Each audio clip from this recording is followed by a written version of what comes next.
In this video I want to show you some examples to determine the limit by substitution. This is the first part of this video.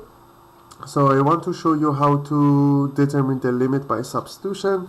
So first of all, I have limit 3x squared times 2x minus 1 when x approaches to negative 1 over 2 or negative half. So it will be 3 negative 1 over 2 squared 2 times negative 1 over 2 negative 1. So it will be 3 negative 1 over 2 squared will be 1 over 4. We know any negative number to the power of even number will be positive.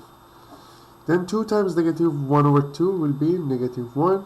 And then I have another negative 1 will be 3, 1 over 4, negative 2. So it will be negative 6 divided by 4, and you have negative 3 over 2. That will be the answer. Next one, when limit of x plus 3 to the power of 1998 when x approaches negative 4. So it will be negative 4 plus 3 to the power of 1998. We have negative 1, 1998, and we know any negative number to the power of even number will be positive. So the answer will be positive 1. Next one, we have limit of x cubed plus 3x squared minus 2x minus 17 when x approaches 1. So it will be 1 cubed plus 3, 1 squared minus 2 times 1 minus 17. It will be 1 plus 3 minus 2 minus 17. So it will be negative 15. That will be the answer.